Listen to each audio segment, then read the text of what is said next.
आज की पहली और बड़ी खबर की बात करें तो जॉब मिलने पर युवाओं में काफी उत्साह। मुख्यमंत्री हेमंत सोरेन ने 10,000 से ज्यादा युवकों को निजी क्षेत्र में नियुक्ति पत्र प्रदान की। मुख्यमंत्री हेमंत सोरेन ने शनिवार को रांची के मोरहाबादी मैदान में 10,000 से ज्यादा अभ्यर्थियों को निजी क्षेत्र में स्थानीय युवकों को नियुक्ति पत्र सौंपा। कार्यक्रम में मुख्यमंत्री के अलावे मंत्री आलमगीर आलम, मंत्री सत्यानंद भोक्ता, विधायक इरफान अंसारी, विधायक राजेश कश्यप, विधायक शिल्पी नेहा तिर्की और राज्यसभा सांसद महुआ माझी उपस्थित हुए। कार्यक्रम की शुरुआत मुख्यमंत्री ने दीप प्रज्वलित कर किया। प्रधानमंत्री कौशल विकास योजना, दीनदयाल उपाध्याय कौशल केंद्र और सक्षम झारखंड कौशल विकास योजना के तहत स्थानीय युवकों को रोजगार के लिए प्रशिक्षित किया गया है। उन्हें शनिवार को मुख्यमंत्री के द्वारा निजी सेक्टरों में नियुक्ति पत्र दिया गया।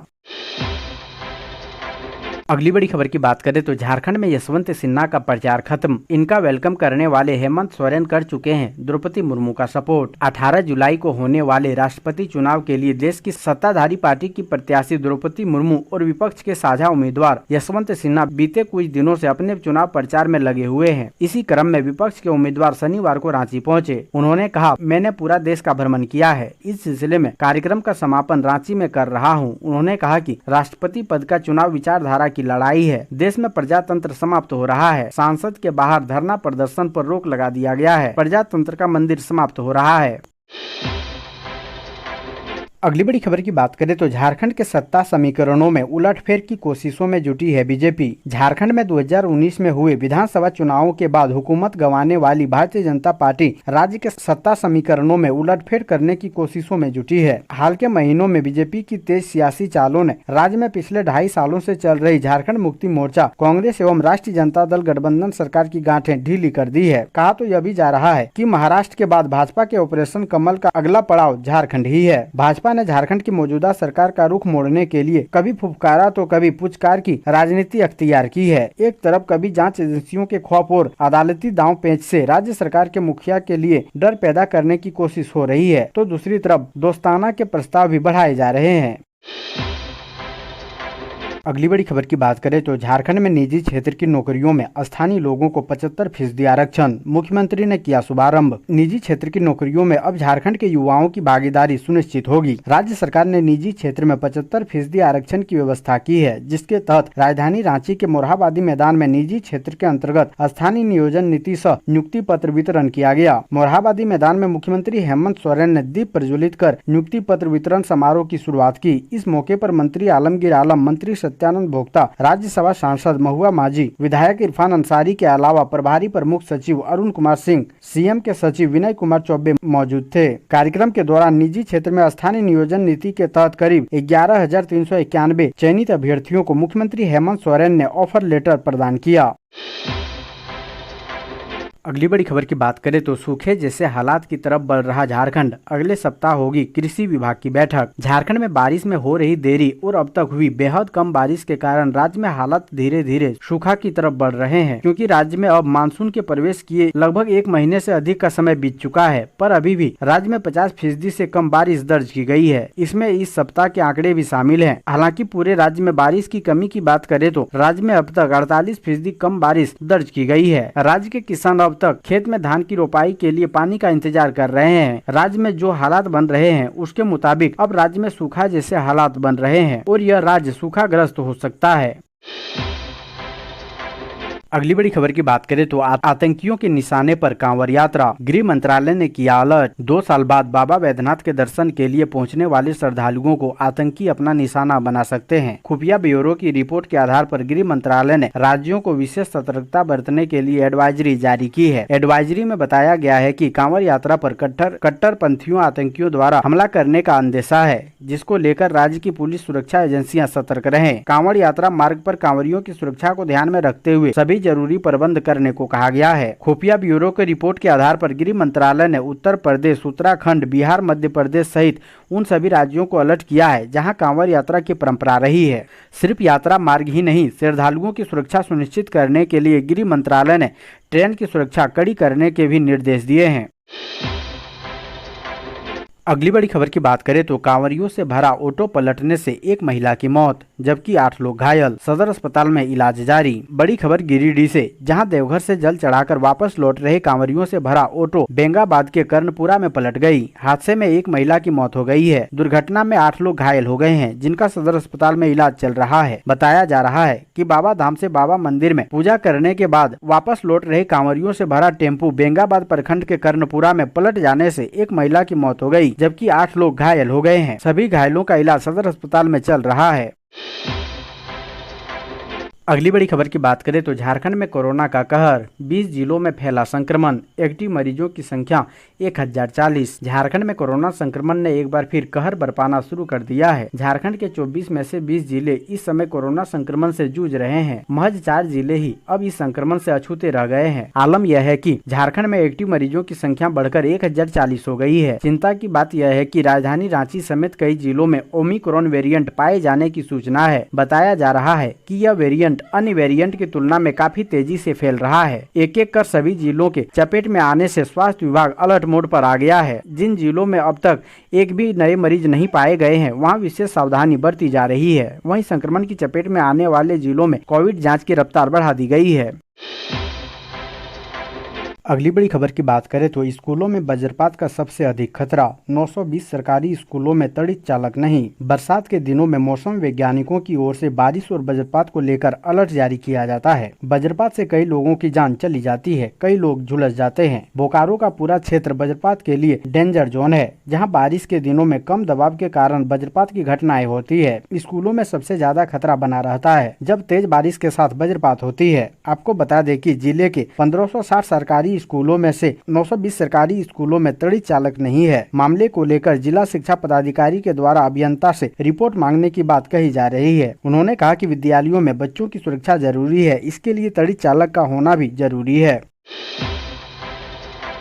अगली बड़ी खबर की बात करें तो झारखंड में जीनोम सीक्वेंसिंग मशीन लगने के बावजूद नहीं हो पा रही कोरोना वेरिएंट की जांच। झारखंड के सबसे बड़े अस्पताल रिम्स में कोरोना के अलग अलग वेरिएंट की जांच के लिए जीनोम सीक्वेंसिंग मशीन लगाई गई है, ताकि राज्य में मिलने वाले कोरोना संक्रमित मरीजों के वेरिएंट का पता चल सके। लेकिन 6 जुलाई को जीनोम सीक्वेंसिंग मशीन लगने के बाद अभी तक सही तरीके से नए सैंपलों का कलेक्शन भी नहीं हो पाया है। जीनोम सीक्वेंसिंग की देखरेख कर रहे डॉक्टरों का कहना है कि इस मशीन में वैसे सैंपलों का ही सीक्वेंस किया जा सकता है जिसका सीटी वैल्यू 25 से कम हो। यह भी जानकारी दी गई कि एक बार सीक्वेंसिंग करने के लिए कम से कम 96 सैंपल की जरूरत होती है।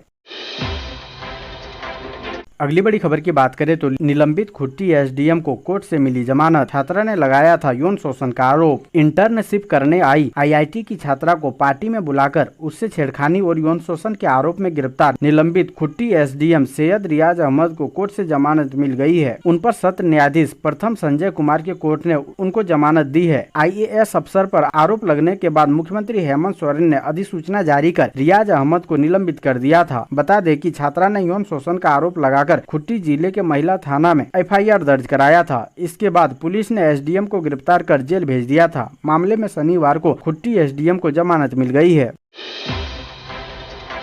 अगली बड़ी खबर की बात करें तो सरकारी स्कूलों की खाली जमीन पर बनेंगे किचन गार्डन, इस बात का रखा जाएगा खास ध्यान। झारखंड के सरकारी स्कूलों की खाली पड़ी जमीनों पर अब सब्जियां और फल उगाए जाएंगे। इसकी योजना तैयार कर ली गई है। राज्य सरकार के निर्देश पर विभिन्न जिलों में स्कूलों की खाली जमीन को चिन्हित करने का काम शुरू हो गया है। उपायुक्तों और जिला शिक्षा पदाधिकारियों की योजना को धरातल पर उतारने के लिए आवश्यक कदम उठाने को कहा गया है। योजना का उद्देश्य ये है कि स्कूलों के बच्चों को मिड डे मील में नियमित रूप से सब्जियां और फल मिल सके। बताया गया कि स्कूलों की खाली जमीन किचन गार्डन के तौर पर विकसित की जाएगी। इस बात का भी ध्यान रखा जाएगा कि जिस जमीन पर किचन गार्डन विकसित हो उससे बच्चों के खेलकूद और प्रार्थना की गतिविधियां प्रभावित न हो।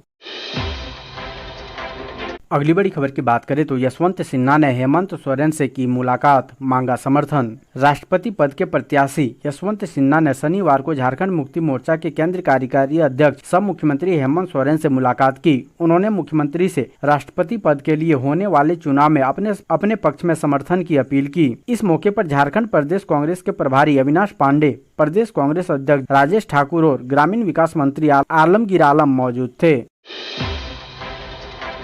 अगली बड़ी खबर की बात करें तो पंकज मिश्रा के बचाव में उतरा झारखंड मुक्ति मोर्चा। कहा हेमंत सोरेन को बदनाम करने की रची जा रही है साजिश। साहिबगंज में अवैध खनन मामले में झारखंड मुक्ति मोर्चा ने ईडी और भाजपा पर कई आरोप लगाए हैं। पार्टी के केंद्रीय कार्यालय में झामुमो के केंद्रीय समिति सदस्य सुप्रियो भट्टाचार्य और लोकसभा सांसद विजय हांसदा ने कहा कि ईडी ने जिस तरह से आरोप लगाया है उससे साफ है कि मुख्यमंत्री हेमंत सोरेन की छवि को धूमिल करने की कोशिश की जा रही है। जेएमएम के वरिष्ठ नेता सुप्रियो भट्टाचार्य ने कहा कि ईडी की ओर से जारी प्रेस रिलीज का पूरा नैरेटिव सिर्फ इसलिए है कि मुख्यमंत्री हेमंत सोरेन की छवि को नुकसान पहुंचाया जाए। केंद्र की एजेंसियों पर गलत नीयत से काम करने का आरोप लगाते हुए सुप्रियो भट्टाचार्य ने कहा है कि ईडी यह भी बताएं कि पंकज मिश्रा एंड एसोसिएट में एसोसिएट कौन कौन है, उसका संबंध किससे है, पंकज मिश्रा के घर से क्या क्या बरामद हुआ, यह सब ईडी को बताना चाहिए। उन्होंने कहा है कि भाजपा बताएं कि उनको एक लोकप्रिय आदिवासी मुख्यमंत्री क्यों पसंद नहीं है।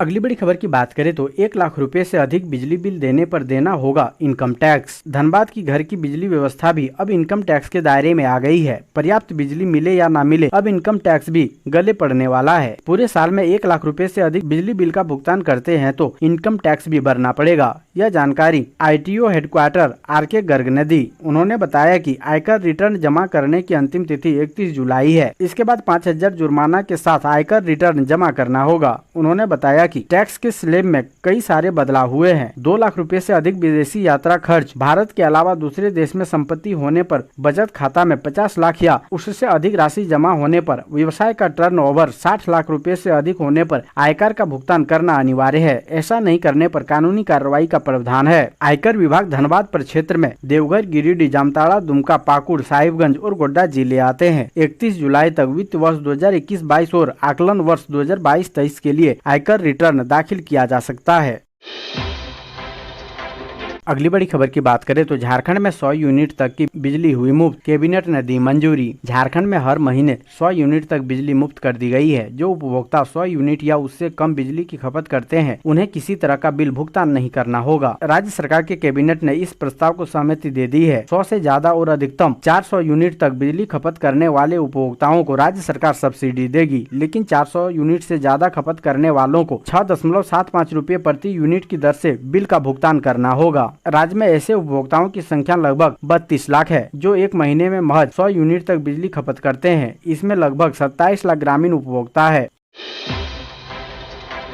अगली बड़ी खबर की बात करें तो यशवंत सिन्हा ने बीजेपी पर कसा तंज। अगर इतनी ही फिक्र है तो आदिवासी को ही पीएम बना दें। भारत में 18 जुलाई सोमवार को राष्ट्रपति पद के लिए चुनाव होंगे और 21 जुलाई को देश को नए राष्ट्रपति मिल जाएंगे। चुनाव से पहले एनडीए समर्थित उम्मीदवार द्रौपदी मुर्मू ने कई राज्यों का दौरा किया और अपने समर्थन में वोटिंग की अपील की। वहीं विपक्ष के उम्मीदवार यशवंत सिन्हा ने भी 18 जुलाई को अपने पक्ष में वोटिंग की अपील की। हालांकि सिन्हा ने सांसदों और विधायकों से अपील की है कि जाति के आधार पर किसी का समर्थन नहीं हो, अपनी अंतरात्मा की आवाज सुनकर वोट करें। यशवंत सिन्हा शनिवार को रांची पहुंचे थे। उन्होंने भाजपा पर आरोप लगाया और कहा कि यह हमारे देश में इकलौता पद है जिसका चुनाव पूरे देश के स्तर पर लड़ा जाता है, लेकिन इस बार इस चुनाव ने ऐसे अभियान का रूप ले लिया है जहां लड़ाई पहचान के नहीं बल्कि विचारधारा की हो रही है। जो लोग आदिवासी पहचान, हित और सम्मान की बात कर रहे हैं वह क्यों नहीं आदिवासी को ही प्रधानमंत्री बना देते।